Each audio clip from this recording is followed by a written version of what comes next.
Kërcitja e drurit të vjetër preu ajrin e akull të pasdites si një rënkim dhimbjeje. Harold Grimm, 72 vjeç, u ul në karrigen e verandës kur ndjeu diçka të ftohtë dhe të lagësht të përkëdhelte kyçet e këmbëve të tij të zhveshura. Në fillim mendoi se ishte borë e shkrirë ose thjesht imagjinata që i luante lojra. Por kur shikoi poshtë, gjaku i u ngrirë. Një piton birman, 13 këmbë i gjatë, një mas muskuq që lëkundej si val, kishte dalë në heshtje nga poshtë verandës dhe po mbështillej rreth këmbëve të tij dhe rreth karriges së fortë që ai kishte ndërtuar dekada më parë. Modeli i artë e kafe i gjarprit shkëlqente në dritën e zbeth të diellit të veriut, çdo luspe reflektonte dritën si një pasqyrë e vogël, hipnotizuese dhe njëkohësisht tmerruese. Harold u përpoq të lëvizte, por presioni filloi. Nuk ishte i dhimbshëm, por i fortë, i qëndrueshëm dhe i pamëshirshëm, si duart e vet vdekjes, ngadalë dhe me kujdes.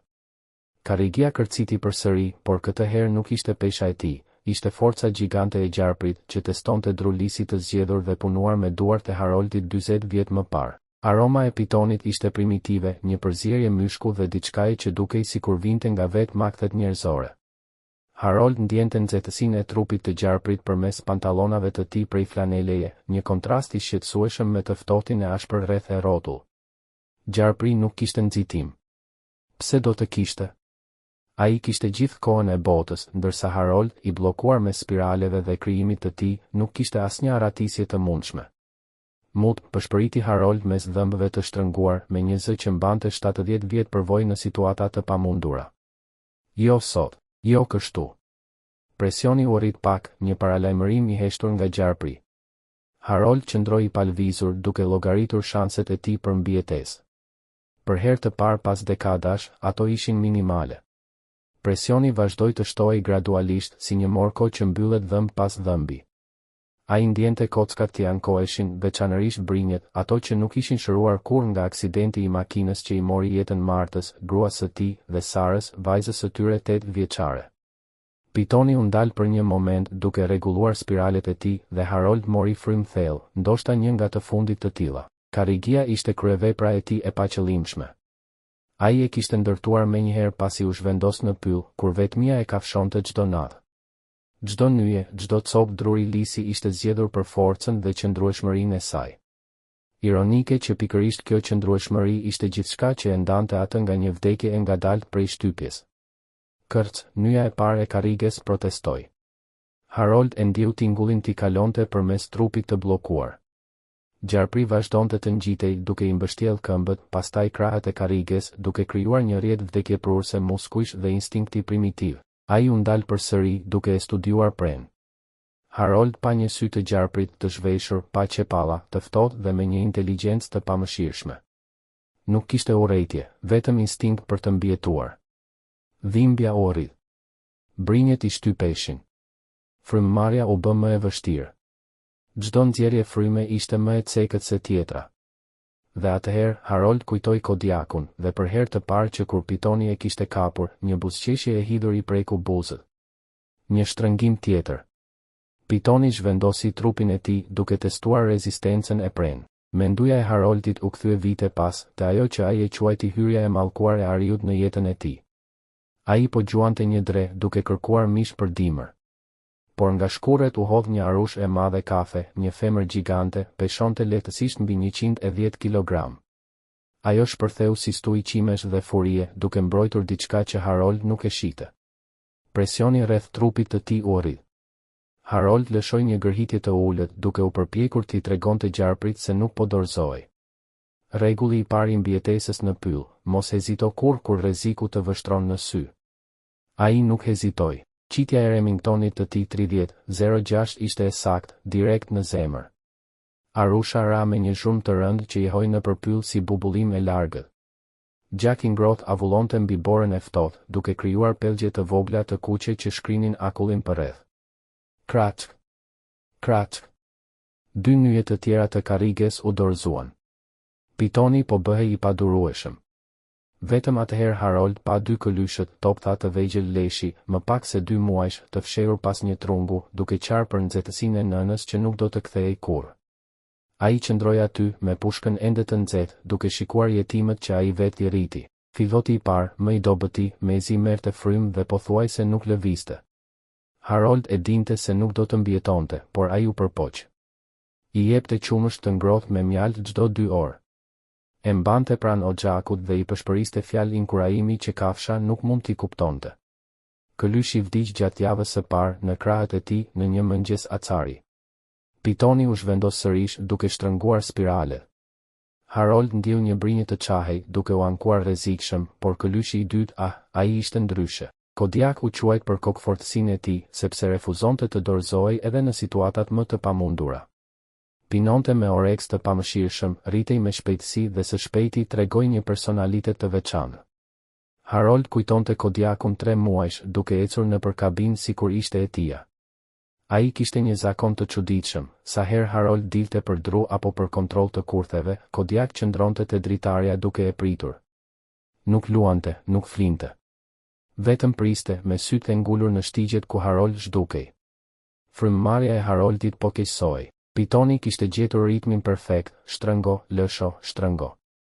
Për 2 vjet, Harold e rriti këlyshin si një fëmijë të tij. Ja mësoi peshkimin duke i mbajtur putrat dhe duke i treguar si të kapte salmonin në lumin e ftohtë. Kodiak mësonte shpejt, por gjithmonë e shikonte Haroldin për aprovim para se të vepronte. Kujtimi më i gjallë i Haroldit ishte një pasdite, kur Kodiak peshonte më shumë se 80 kg. Ai gjeti një kosher bletësh dhe u sulmua nga 10 bletë të zemëruara.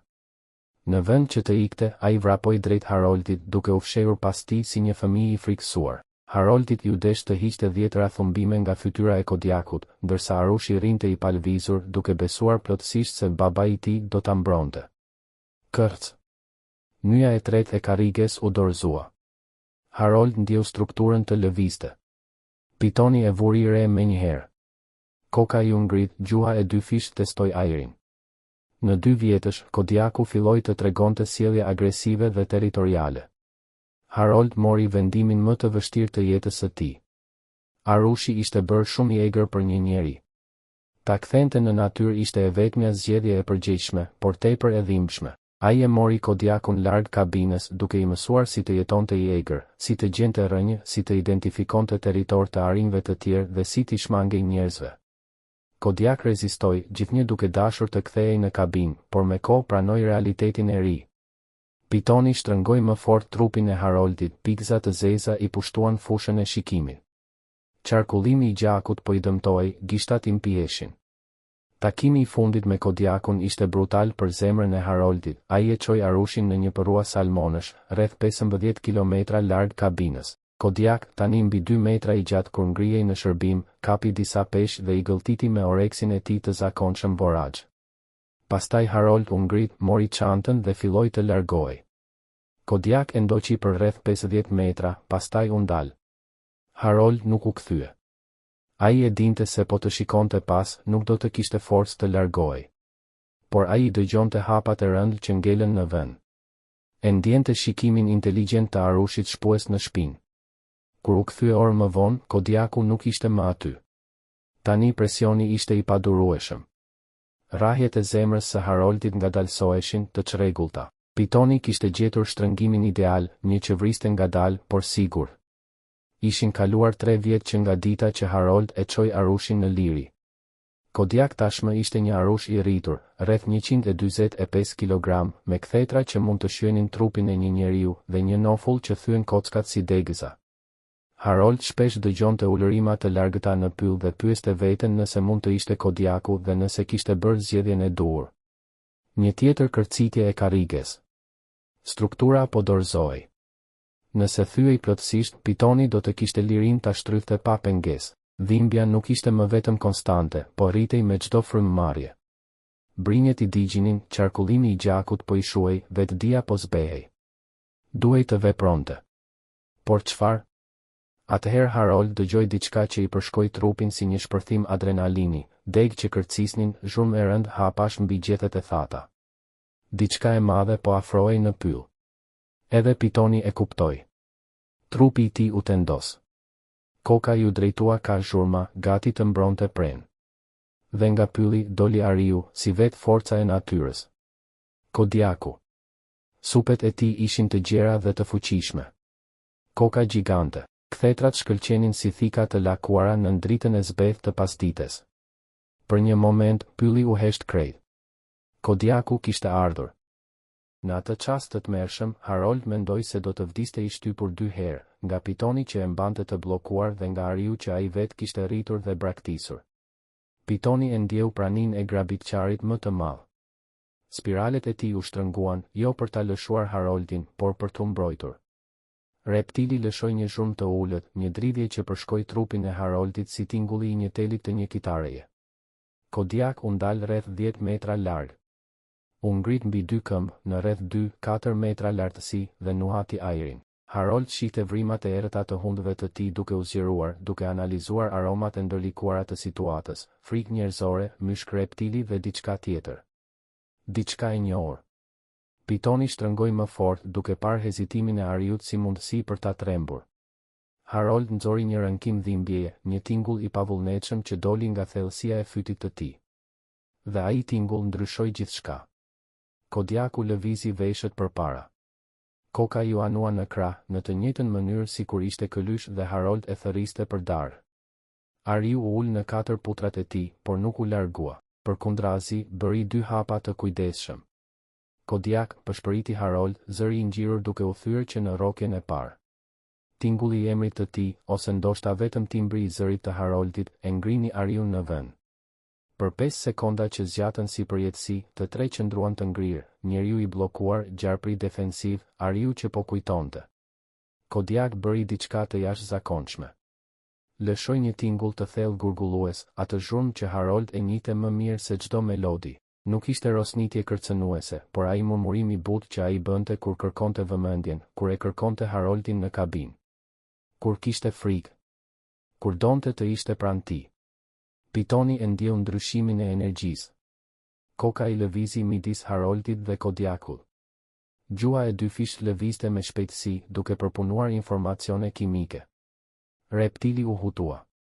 Pse ky grabitçar gjigant nuk po sulmonte dhe as po ikte? Kodiak bëri 2 hapa të tjerë dhe gjua e trupit të tij ndryshoi. Harold e njohu menjëherë atë ndryshim. Veshët përpara. Qimet e qafës të ngritura.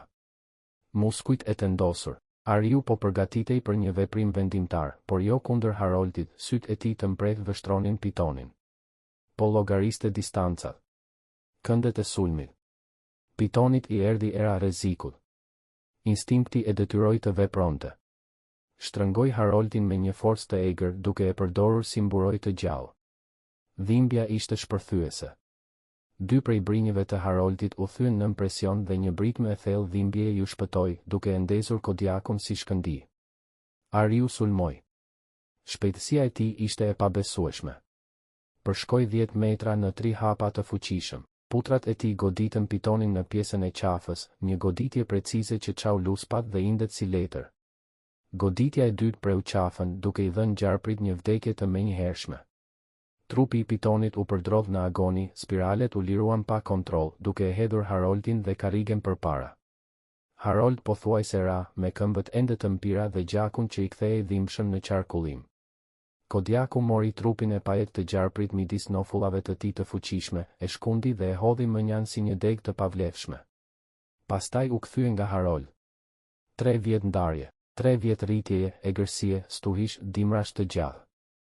Dhe, megjithatë, një dëshirë e heshtur e pandryshuar për diçka që askush nuk mund ta shpjegonte. Harold, i përkulur, mbante brinjet e thyera me duar dridhëse, duke u përpjekur të merrte frym. Kodiaku u afrua ngadalë, me kujdes, si të kishte frikë ta tremte njeriun e tij. Kur mbeti vetëm 1 metër larg, Harold ngriti shikimin dhe zemra i u ngjesh. Ishte Kodiaku. Por nuk ishte më ai këlyshi i pafajshëm. Tani ishte një krijesë madhështore, e egër, e plodh. Dhe në ata sy të vegjël e të mençur, Harold pa njohje. Pa falënderim, pa diçka që vetëm një zemër e gjallë mund të mbante brenda dashuri. Harold zgjati dorën, e dridhur, duke lëvizur ngadalë për të mos e trembur ariun. Kodiaku uli kokën. Fytyra e lagësht i preku shuplakën, një butësi e pabesueshme për një forcë kaq të frikshme. Erdhe, përshpëriti Harold, me lot që i rëshisnin mbi lëkurën e rrudhur. Ariu nuk reagoi me zë. Por afroi kokën më pranë dorës së njeriut dhe kjo ishte përgjigjja. Ai kishte ardhur. Atë kujtova, mendoi Harold, ndërsa Kodiaku qëndroi aty, duke lejuar që Harold t'i prekte kokën, veshët dhe atë plag të vogël, pikërisht aty ku ai kishte hequr një ferë kur Ariu ishte vetëm një këlysh i pafuqishëm. Ishte një lidhje që te i kalonte çdo kufi të specieve dhe sfidonte shkencën, duke provuar se disa lidhje ka përcejnë kohën dhe vetë natyrën e egër. Për 2 minuta të çmuara qëndruan ashtu, të heshtur. Plaku i plagosur dhe Ariut i mrekullueshëm, të ribashkuar përmes një prekjeje që mbante vite të tëra historie të ndarë. Pastaj Kodiaku u kthye, me hapat e tij të rëndë që jehonin mbi verandën e dëmtuar. Harold nuk u përpoq ta ndalte. E dinte se nuk mundej dhe, mbi të gjitha, nuk duhej. Ariu kishte bërë atë që duhej bërë, kishte mbrojtur atë që e kishte mbrojtur i pari, duke nderuar një borxh që ndoshta as nuk e kuptonte plotësisht se e mbante. Por sa po arriti në skajin e pyllit, ndodhi diçka jashtëzakonisht e rrallë. Ariu u ndal. U kthye dhe vështroi Haroldin. Nuk ishte një shikim i zakonshëm, ishte një vështrim i qëllimshëm, i thellë, që sikur donte të stamponte çdo detaj të fytyrës së tij në kujtesë. Dhe pastaj Kodiaku bëri diçka që e ngriti gjakun e Haroldit, ai eci aty ku Harold kishte lënë Remingtonin e tij 30-06, të njëjtën armë që kishte vrarë nënën e Kodiakut vite më parë. Ariu e nuati pushkën, ngriti kokën dhe e shikoi drejt në sy Haroldin dhe pastaj u largua. Harold ndjeu një shtrëngim në stomak, si goditje. E pamundur. Kodiaku nuk mund ta lidhte aromën e armës, vdekjen e nënës dhe Haroldin. Nuk mund të, por ajo pamje, ajo ngarkesë në sy mbante një peshë që sfidonte logjikën. Ai e di, pëshpëriti Harold për veten, zëri duke ju thyer. Në një mënyrë, ai e di. Kodiaku u zhduk mes pemëve, duke lënë vetëm gjurmë në dëbor dhe aromën karakteristike të myshkut që Harold e njihte aq mirë. Por këtë herë ajo aromë kishte diçka tjetër, diçka më të rëndë. Nuk ishte thjesht kujtimi i një këlyshi të mbetur jetim, por kompleksiteti emocional i një zgjedhjeje të pamundur, të falte atë që kishte shkatëruar familjen e tij të parë, për t'u bërë pjesë e një të reje. Harold mbeti ulur në karrigen e tij të thyer për orë të tëra, me brinjet që i dhimbnin, ndërsa mendja i rrotullohej rreth asaj që kishte përjetuar. Më vonë, kërcimi i parë i ditës i korbave dhe karkalecave të mëdhenj të pyllit tërhiqte trupin e pitonit të vdekur, duke lënë njolla gjaku në dëbor, prova se gjithçka kishte qenë real. Kur errësira mbuloi pyllin, Harold hyri në kabinë, i lodhur dhe i përkulur nga dhimbja. Përgatiti çajin e tij të zakonshëm të pasdites, por duart i dridheshin pa pushim. Nuk ishte dhimbja fizike që e trondiste, por pesha e së vërtetës që tani e rëndonte. Kodiaku i kishte shpëtuar jetën me vetdijen e plotë se kush ishte Harold. Ai kishte zgjedhur mirënjohjen në vend të hakmarrjes, dashurinë në vend të drejtësisë së ftohtë. Ai kishte falur të pafalshmen dhe kishte mbrojtur njeriun që dikur i kishte marrë të gjithë botën. Harold vështroi Remingtonin në qoshe. Për 40 vjet ajo armë kishte qenë shoku i tij, mbrojtja e tij, mënyra e tij e mbijetesës. Por tani ajo nuk ishte më vegël sigurie. Ishte një peshë e rëndë, një kujtesë e zgjedhjeve që hapnin plagë të reja ndër vite. Ai u ul mbi një karrige të thjeshtë, sepse karrigia e tij e punuar me dorë ishte shkatëruar, dhe vështroi pyllin që errësoi. Diku, Kodiaku po kthehej në jetën e tij të egër, duke mbajtur me vete jo vetëm mësimet e jetës së Haroldit, por një urtësi të thellë rreth faljes që pak njerëz do ta kuptonin ndonjëherë. Ironia ishte e egër dhe e bukur njëkohësisht. Harold kishte vrarë nënën e Kodiakut për të mbijetuar, dhe sot Kodiaku kishte shpëtuar Haroldin edhe pasi e dinte këtë të vërtet tragjike. Ishte një cikël që ishte mbyllur jo me gjak, por me hir. Jo me hakmarrje, por me diçka më të madhe se njeriu mund ta shpjegojë. A e kishte kuptuar Kodiaku vërtet kompleksitetin e asaj që kishte ndodhur, apo thjesht po ndiqte një instinkt faljeje që shkonte përtej drejtësisë? A ishin kafshët vërtet të afta për një falje të ndërgjegjshme, apo Harold kishte parë diçka më të thellë, një pranueshmëri të jetës në gjithë bukurinë dhe mizorinë e saj? Harold nuk do t'i kishte përgjigjet kurrë. Por teksa ul në yjet e ftohtë të Alaskës, i gjymtuar, por gjallë, ai e dinte se kishte qenë dëshmitar i diçkaje të shenjtë. Një momenti kur kufit mes qytetërimit dhe egërsisë, mes fajit dhe shëlbimit, mes dashurisë dhe humbjes u zhdukën. Dhe ndoshta, mendoi Harold ndërsa çoi për të fjetur, me brinjet e thyra dhe zemrën e shtrënguar nga bukuria e asaj që kishte parë, ndoshta kjo ishte përgjigjja e vetme që ka rëndësi. Disa dashuri janë më të mëdha se drejtësia. Më të forta se vet instinkti i mbijetesës. Në errësirën e kabinës së tij, Harold ra në gjumë me këtë të vërtetë të skalitur në gjoks, Kodiaku e kishte falur. Dhe ai falje do ta shoqëronte deri në fund të ditëve të tij.